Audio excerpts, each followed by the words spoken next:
한국전자유통 컨설팅에서 신호식 선생님이 다량 배출 사업장 음식물 쓰레기 작정물 ESG 친환경 처리를 위한 장순환 음식물 쓰레기 처리기에 대한 발표를 해 주시겠습니다. 부탁드리겠습니다. 네, 반갑습니다. 방금 소개받은 한국전자유통 컨설팅 신호식입니다. 제목 길게 해드렸는데요. 여기서 패딩을 음식물 쓰레기를 어떻게 처리하면 가장 효율적인 방법인지 앞서도 조금 발표를 했었습니다만 나름대로 제 기준에서 정리를 좀 드리면서 보여드리겠습니다. 음식물 쓰레기 앞서 대충 다 아시겠지만은 최근에 굉장히 이슈화되긴 했는데 저도 이 업무 20년 넘게 하다 보고 그 역사를 좀 훑어보다 보면은 예전에는 음식물 쓰레기를 수거해서 바다에 버리거나 가축사료로 주거나 이런 땅에 묻거나 이런 절차가 있었는데 해양 오염이 되기 때문에 그러지 말자 99년도 런던 협약 이후에 정부가 단계 진행을 해오면서 최근에 음식물 쓰레기가 조금 더 이슈화됐다라고 볼 수가 있습니다. 음식물 쓰레기 그려놓고 보면 사실 별거 아닌 것 같아가지고 그까짓 거 이렇게 많이 판단을 하시는데 저도 20년 넘게 하면서 우리가 나무를 보자 숲을 보자 이렇게 많이 표현을 하는데 음식물 쓰레기 얘기하다 보면은 좀 아파트 단지에 나무 몇 그루 그까짓 거 어렵냐 이렇게 하면 되지 이렇게 굉장히 접근들을 많이들 하시는 것 같아요.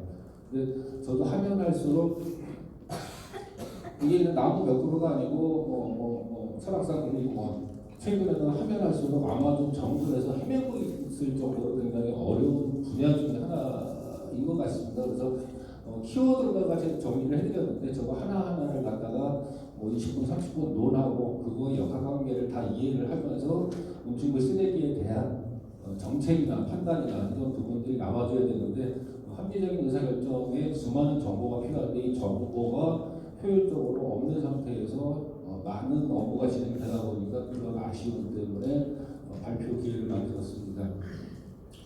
대표적인 사례가 환경부의 음식물 쓰레기를 통제하는 관리부서가 예전에는 폐자원 관리과에 있었는데 2020년도에 폐자원 에너지과로 넘어갔습니다. 그 전에 아시다시피 공무원분들 1, 2년이면 업무가 계속 바뀌는데 환경부에서도 폐자원 관리과에서 담당 아래의 한두 분이 바뀌셔도 그 부서 안에서는 음식물 쓰레기를 통제하는 전체적인 그런 툴이 있었는데 20년 전에 폐자원 에너지과로 아예 음식물 쓰레기를 통제하는 환경과 부서가 넘어가면서 이쪽에서는 아예 또 새로 시작을 해야 되죠. 대한민국 음식물 쓰레기 통제를. 그러면서 그쪽 부서에서 만들어 놓은 게 공부 좀 하자고 해서 만들어 놓은 게 음식물 처리 설치 운영 가이드라인 저거를 만들어 놓고 저거를 연구 용역까지 해서 8천만 원짜리로 해서 내보내서 또 박사님들이 모이셔가지고 저 자료를 만드는 게 상당히 오염됐습니다. 전문가분들이 또 명확하게 아닌 자료를 모르고 만들다 보니 굉장히 문제가 많아서 과목사에서 자기 완성하는 건 참 어려운데 그 다음에 그 담당하시는 사무관님이 좀 지난 다음에 앞서 자료가 상당히 잘못됐다. 라고 3년 지난 다음에 저 반성문이 나오긴 했는데 그 사이에 굉장히 많이 음식물 처리 환경이 변하는 바람에 조금 문제가 깊게 지금 진행이 되고 있다. 그렇게 좀 말씀을 좀 드리고 싶고요. 요런 사례 말고 최근에는 제가 음식물 처리 20년 넘게 상담을 하다 보면 예전에는 대기업들도 음식물 처리 기계 1, 2천만 원짜리 사는 걸 굉장히 어려워하셨거든요. 최근에는 ESG 정책하신다고 10억, 20억씩 투자하면서도 환경에 도움이 되는 게 아니고 엉뚱하게 도입되는 사례도 굉장히 많은 것 같습니다.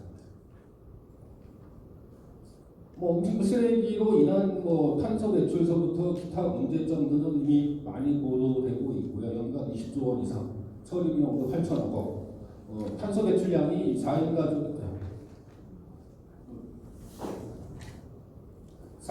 가족이 배출하는 게 자동차가 서울, 부산 5번 왕복할 정도의 배출량이 발생된다. 이런 문제들이 심각하게 발생되고 있어서 음식물 쓰레기를 처리하는 방법들이 굉장히 많이 논의되고 있고 또 실제 환경적으로는 음식물 가정이나 식당에서 음식물 배출하면 수거하고 처리하는 과정을 거치게 되는데 이게 수거 운반 처리 비용이 과거에는 돼지농가라든가 가축농가들이 사료를 그냥 공짜로 갖다 먹이는 입장에서 싸게 처리가 되고 있다가 아프리카 돼지열병 때문에 수거 처리 돼지 농가는 먹이지 아까 되면서 처리 비용이 굉장히 비싸지고 있고 그런 데서 조금 더 이슈화가 되고 있으면서 또 부산물에 관련된 부분도 연료와 사료와 퇴비화를 하고 있고 앞서도 뭐 그런 발표를 많이 주셨는데 어떤 방법으로 가야 되는지에 대한 이 결과물에 대한 고민도 사실 논하려고는 오늘 뭐 다 할 수는 없는 것 같고요. 같이 고민을 좀 해주십사 하고 말씀을 드리겠습니다. 음식물 쓰레기 결론을 좀 압축해서 음식물 쓰레기라고 하는 거는 배출원에서 배출하는 사람이 직접적으로 가장 현장에서 처리하는 게 가장 효율적이지 않겠나 그런 차원에서 이제 음식물 처리라는 거를 쓰고 방법 도입을 하게 되는데 음식물 처리 제조사가 국내 2,300개도 넘다고 제가 말씀을 드립니다. 2,300개가 넘고 1년에 수십 개 생기고 수십 개 망하기 때문에 잘 고르셔야 되고요. 그런 정책들을 도입을 하기 위해서는 이제 아까 음식물 쓰레기를 없애는 기술이 앞서 뭐 탄화 방식 포함해서 건조 방식, 미생물 방식, 파쇄 분쇄 방식 등등 이런 방식들이 있는데 이 각각의 장단점이 굉장히 극명합니다. 뭐 경제성, 환경성, 편리성, 위생성 등등등을 굉장히 복합적으로 고민을 좀 하면서 검토를 해야 되는데 앞서 그 별거 아니라고 그냥 아무 기계나 갖다 놨을 때 굉장히 피해 사례가 많이 발생이 되고 있습니다.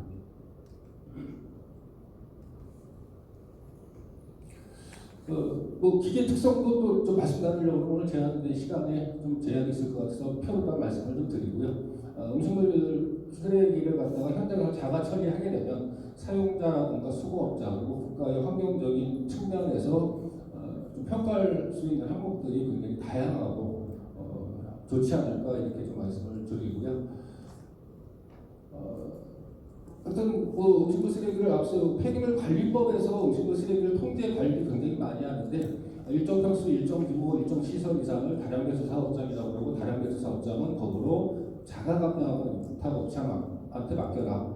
그러면서 이제 가열 건조에 의한 함수율, 발효권은 이런 함수율 그리고 또 이 일에 아까 처리 용량이 200kg 이상 기계라고 예전에 그냥 묶여져 있었는데 중간에 이제 부속 시설, 미생물 기계는 실질적으로 부분은 조금 이제 자랑을 하면 하고 뭐 몇 년을 쫓아다니면서 1톤, 2톤으로 바꿔달라고 요청을 했는데 뭐 전전 사무관님이 조금 검토를 하고 있었더니 미생물 기계 방식은 괜찮다 그래서 미생물 부속 기계만 200kg, 190kg로다가 조금 늘려놔 줬습니다. 그래서 이 부분이 좀 현장에서는 1톤, 2톤으로 좀 바꿔주셔도 좋지 않을까 해서 계속 논의 드리고 있는 부분이 있는데 폐기물 관리법에서도 조금은 또 수정되고 관리돼야 될 부분들이 많이 있는 것 같습니다. 그냥 조금 현장에서 다량배수 사업장에서 음식물 쓰레기를 그냥 사용하는 걸로 넘어가 드리겠습니다. 이거는 저희가 이제 브랜드를 닷짠다라 앤 오크릴이라고 표현을 해놓고 있는데 닷짠다라는 거는 그냥 일종의 파쇄 분쇄기입니다. 식당에서 아까 199kg, 199kg 가지고는 건조 방식이라든가 이게 한계가 많이 있어요. 저한테 연락 오시는 분들은 하루에 1톤, 2톤, 5톤, 10톤, 20톤 나오는데도 연락이 오시거든요. 99kg짜리 10개 수급에 100대를 설치를 해야 됩니다. 폐기물 관리법에서 문제가 있지만 환경적으로 문제가 있기 때문에 가정하고 또 업소하고 다른데 업소에서는 필요에 따라서는 이 파쇄 분쇄 방식이 필요하다. 파쇄 분쇄 방식은 고열물의 20% 미만만 흘려버리고 음식물은 물은 오수는 흘려버리고 찌꺼기는 이제 재활용하는 과정이 있는데 이 기계도 모르고 도입을 하시면은 상당히 많은 기계들이 여기 투입구가 굉장히 좁기 때문에 숟가락 젓가락 잘못하면은 안전성 사고가 굉장히 많이 되는데 이 분쇄판이 좀 넓거나 이런 데 고르는 노동도 좀 있는 것 같습니다. 그리고 저희가 김치 공장이라든가 마트라든가 최근에 굉장히 음식물 쓰레기 많이 나오는 데들이 고민들이 많으시는데 이런 기계는 시간당 1톤, 2톤, 5톤씩도 분쇄해서 압축해서 찌꺼기를 압축해서 빼내기 때문에 부피나 물을 빼낸 양이 되기 때문에 처리 비용이 많이 절감되는 그런 효과들을 보고 계시고요. 뭐 농협이라든가 뭐 다양하게 김치 공장에 설치가 되고 있습니다. 제주도 같은 데는 이제 그 폐감결이라고 해서 선과장에서 음식물 귤을 갖다가 골라서 버리는 게 한 연간 8,000톤 정도 규모가 발생이 되고 있는데 이거를 기존에는 색깔 매립장에 매립을 하고 있었거든요. 매립하는 게 문제가 생겨서 어떻게 했으면 좋겠냐라고 서귀포시에서 의뢰가 들어와서 결론은 분쇄기로 압축해서 쓰세요. 라고 해서 시범 사업을 통해서 분쇄기를 좀 도입을 해서 지역 방송에서도 도입이 되고 효과 좋다라고 방송 나왔었던 사례도 좀 있었고요. 다음에 오크릴이라고 하는 미생물 기계입니다. 이거는 아시도르라고 하는 미생물인데 미생물 자체가 산성, 염분, 열에 죽습니다. 여하튼 얘는 호산, 호염, 호열 염분 열에도 죽지 않기 때문에 반영구적으로 쓰실 수 있는 고세균 미생물이다라고 말씀을 좀 드리고요.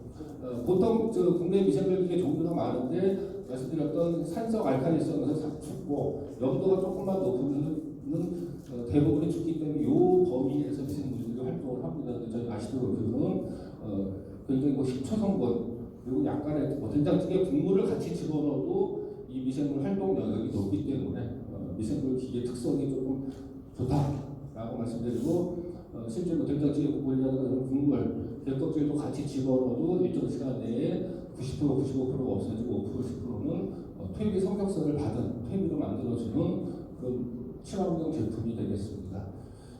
구조적인 거는 뭐 절반 정도 톱밥 기재라고 얘기하는데 이 안에 미생물이 들어있고 미생물을 집어넣고 뚜껑 닫으면 자동으로 교반해서 24시간 내에 90% 정도 소멸해주는 그런 장치가 있습니다. 퇴비 성격서를 받았기 때문에 퇴비를 활용을 해서 충분히 쓰시는데 문제가 없으시고요. 20여 개국에 해외 수출하면서 이제 수출 관련했었던 내용들도 좀 있었고 사업을 뭐 다각화를 많이 했었습니다. 도시농업이라든가 섬마을 같은 데 많이 돼 있었고 진행이 되고 설치 사례들이 좀 많고요. 이건 가족용 제품인데 하루에 한 2kg 정도 그래서 가장 큰 제품입니다. 그래서 굉장히 10년, 20년 쓰시다가 27년 된 역사를 가지고 있기 때문에 10년 넘게 쓰시다가 교체로 지금 하실 정도로 가정용 음식물 처리기 중에서는 굉장히 좋은 제품이라고 평가를 받고 있고 방배 자이 아파트라든가 각국 지자체에 좀 들어가고 있는데 신규 아파트 단지 같은 데는 처음부터 설치를 할 수 있는 이런 방배 자이 아파트 같은 데에서 이미 설치가 되어 있었던 사례가 좀 있었고요. 이 미생물 기계는 뭐 10kg, 30kg, 50kg, 100kg, 1톤, 하루 1톤, 2톤 처리하는 라인별로 다 가지고 있습니다. 그래서 저희가 또 호텔 같은 데, 서울시내 호텔 같은 데도 하루 1톤, 2톤 이상 나오는데 그런 데서는 100kg, 200kg 갖고는 감당이 안 되시거든요. 그래서 이런데 현장에서 음식물 쓰레기를 자가 처리해야 된다고 기준을 잡는다 그러면 앞서 1톤, 2톤짜리도 도입이 됐으면 좋겠는데 폐기물 관리법 국토법에서 제한을 받고 있기 때문에 섬마을이라든가 이제 조금 이런 데서만 설치해서 활용이 되고 있습니다. 다양한 해외 수출이라든가 국내에 20년 넘은 다양한 설치 사례가 있는데 한라산 제주도 가시면 한라산이 있는데 그 꼭대기에 등산객들 먹고 쉬는 대피소가 있습니다. 거기 한라산 국립공원 관리소에서 거기에 음식물 쓰레기를 설치 논란이라서 대한민국 음식물 처리를 다 뒤져가지고 이 기능 괜찮다고 해서 헬기로 산꼭대기에다가 6대가 설치가 돼서 어느 정도 잘 되고 있고 그리고 설치되기 전에 산꼭대기 AS라든가 이제 문제들은 생각하시는 것처럼 심각하기 때문에 굉장히 검증 절차를 받아서 한라산 꼭대기에도 설치가 되어 있습니다. 그래서 저희가 다짜가 오크릴이라고 해놨는데 용량에 따라서 저희 노하우는 이제 파쇄 분쇄에서 양을 줄이고 줄어든 건 원래 음식물 쓰레기로 버려야 되는데 이 작은 미생물 기계를 두 가지를 같이 써서 미니 프렌트화 해서 설치를 하는 방법을 노하우를 가지고 있고요. 그렇게 해서 분쇄를 한 다음에 집어넣기도 하고 분쇄해서 집어넣고 이렇게 좀 많이 하고 있고 재래시장 같은 데는 RFID 등 종량기에다가 식당에 시장 안에 여러 업소가 있기 때문에 업소가 각각 계획을 한 다음에 그거를 분쇄기에다 집어넣고 분쇄한 걸 다시 미생물에다 집어넣게끔 이런 사례도 좀 있습니다. 그래서 음식물 처리기를 사용하시려고 하면 사실은 경제성이 분석을 안 할 수가 없습니다. 앞서 전기료라든가 이런 문제도 걸어두셨는데 적절하게 쓰신다고 하면 1년 쓰레기 처리 비용으로 기획값이 나오게 이렇게 좀 설계를 잡고 있습니다. 그냥 제가 문제식으로 냈는데 하루 1톤 나온다고 가정한다면 배출자 입장에서는 음식물 쓰레기를 처리하는 방법을 제가 4가지로다가 말씀을 드릴 수가 있는데 답으로 그냥 말씀드리면 매일 음식물 쓰레기를 갖다 위탁 처리한다고 그러면 톤당 15만 원, 20만 원씩 계산하면 연간 7,8천만 원이 넘게 되고요. 예전에 이제 그 쓰레기 처리 비용이 톤당 10만 원 내외일 때는 파쇄 분쇄기로 많이 저희가 추천을 드렸습니다. 근데 파쇄 분쇄랑 이 미생물기계랑 같이 사용을 해서 기계를 쓰시게 되면 1년이면 쓰레기 처리비용이 얼추 빠지게끔 이런 설계를 잡아놓고 있기 때문에 특히 다량 배출 사업장, 가정용도 사실은 저희가 추천을 드리는데 다량 배출 사업장이 크게 음식물 쓰레기에 어려움이 많기 때문에 다량 배출 사업장 음식물 쓰레기를 효율적으로 쓰는 방법에 대해서 요약해서 말씀을 드렸습니다. 좀 자세한 건 저희가 경기도 부천의 전시장이 크게 있기 때문에 궁금하신 내용은 연락 주시면 그쪽에서 제품 다시 다양하게 보여드리면서 설명드리겠습니다. 보고는 마치겠습니다. 질문사항 있으면 간단히 하겠습니다. 네, 발표 감사드립니다. 질문사항 계세요? 네. 네, 그 앞서 말씀해주신 것처럼 저희 한국인 음식에는 염류가 굉장히 많아서 이제 생물에게 퇴비화된 그 비료도 아무래도 염분이 좀 많을 것 같은데 여기 제시해주신 자료를 보면 1%라고 나왔던데 혹시 이게 토양에 들어갔을 때 부정적인 영향이 있는지 궁금해요. 일단은 미생물 자체가 염분에 살 수 있느냐 없느냐부터들 많이 질문을 해주세요, 사실은. 근데 이제 우리 바닷 물 속에도 미생물이라는 게 존재하고 뭐 2,000도, 3,000도, 수천도 넘는 화산 속에도 미생물은 있는데 저희 미생물 자체가 그런 데서 일종의 추출되는 미생물이라 염분에 죽지 않고 염분을 좀 분해한다 이렇게 표현을 해서 그 퇴비 성적서상이 2% 미만의 염분 농도를 가지고 있어야 되는데 그 이하로 염분이 적게 분해가 돼서 적다라는 표현이고 저 음식물 자체가 부수 상태이기 때문에 퇴비로 활용하는데 크게 문제 없어서 퇴비 성적서까지 받았다라고 말씀드리겠습니다. 네, 다른 분 계세요?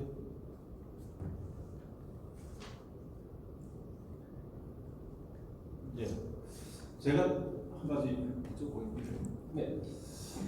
원래 지금 위성 폐기물의 발가스 촉진 법이 시행이 됐고 시행령 시행규칙이 지금 마련되고 법정으로 됐고 지금 위성 폐기물 쪽에 있는 것도 하수설치, 하수 찌꺼기, 음식물, 또 가축 분뇨까지 포함시켜 병합 처리를 한다는 주된 보고서입니다. 네.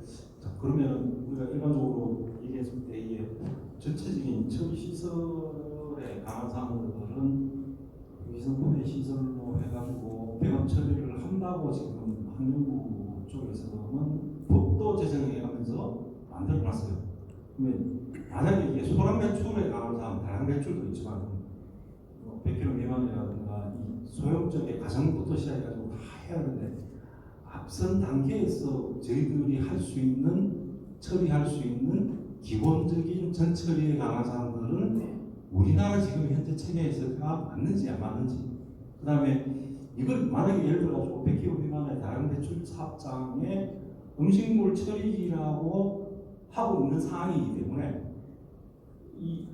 그 전체적으로 수거해서 원관해서 전체적인 큰 시설을 해야 될지 안 그러면은 만약에 아까 말씀하신 대로 간량화 시켜가지고 최선을 다해가지고 양을 적게 만들어가지고 처리하는 게 가장 효율적인 상황인지 이게 참 궁금한 저도 연구자 입장이고 정책을 하는 입장에서 궁금한 사항이거든요. 근데 여기에 지금 그 100kg 미만에 관한 사항들을 가지고 계시고 더 큰 시설도 될 수 있으면 좀 놨으면 좋겠다고 말씀하시니까 제가 여쭤보는 사항입니다. 네. 말씀하셨던 그 지금 그 병합 처리하는 시스템의 출발은 제가 보기엔 아까 말씀드린 폐자원 관리가 있을 때는 엄두를 안 냈었는데 부산대로 폐자원 에너지과라는 데를 넘어가니까 모든 걸 에너지화해야 되기 때문에 음식물 쓰레기를 그런 바이오가스화 만들고 수소가스 만들자까지 지금 뭐 진행을 하고 있고요. 유럽에서는 바이오가스 만드는 설비가 상당히 좋게 잘 운영되고 있다고 알고 있습니다. 근데 뭐 아시는 것처럼 국내 음식물 쓰레기랑 뭐 유럽 음식물 쓰레기랑 상당히 성분 자체가 다르기 때문에 문제가 되고 있고 우리나라는 음식물은 뭐 아까 말씀하신 염분 농도가 많기 때문에 염분을 갖다가 바이오 시설에 들어가서 에너지를 만들려고 하면은 뭐 터비를 발전을 시켜야 되는데 그 염분 농도가 많기 때문에 또 실효산이라는 게 또 발생이 되고요. 그 실효산에 의해서 비싼 터빈, 뭐 실효산을 또 제거하는 기술까지 또 첨부를 해줘야 되는데 비싼 장비 자체가 굉장히 노후화가 빨리 되는 문제도 있고요. 여기서 발생되다 보면 또 유럽에서는 액비라고 하는 이 성분이 또 발생이 되기 때문에 유럽에서는 액비 뿌리는 걸 굉장히 선호하는데 우리 농민들은 액비가 뭔지도 모르고 그거 뿌리는 거 굉장히 싫어하고 제주도 같은 데는 중산간에 액비를 많이 뿌렸는데 지하 침출수가 상당히 오염과 문제가 많다. 이렇게 이미 보고되고 있기 때문에 지금 그 바이오가스화 만드는 시설 자체를 출발점을 사실은 처음에 얘기 나왔을 때 왜 그렇게 해야지 제가 반론을 좀 드렸었다라고 좀 말씀을 드리고 싶고요. 아까 수거 운반 하는 과정에서 하루에 대한민국에서 나오는 하루에 14,000톤 정도가 음식물 쓰레기가 배출이 되거든요. 1톤 차로 가격량 움직인다고 하루에 음식물 쓰레기 수거하려고 14,000대가 움직여야 되는데 제가 아침에 출장 가다 보면 경부고속도로에 서울에서 나오는 음식물 쓰레기가 충북 음성까지 가서 처리를 하고 있습니다. 수거 운반에 비용서부터 탄소 배출 여러 가지 문제가 발생이 되는데 그래서 근본적으로 배출자가 음식물 쓰레기를 처리를 해서 이런 과정들을 조금 줄이자라고 하는 게 이제 저희 업계에 아무래도 사육이 좀 들어가 있을 수도 있습니다만 현실적으로 배출원에서 음식물 쓰레기를 처리를 해야 되겠다. 이 방법이고 이거를 또 아까 가정서부터 소량서부터 다량 배출 산업자이 하는 방법들이 또 다르기 때문에 여기에 각각 방법은 또 다르게 운영이 돼야 될 것 같습니다. 가능합니다. 네.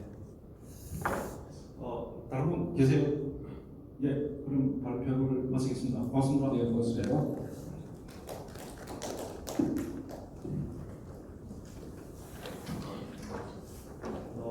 다음은 마지막입니다.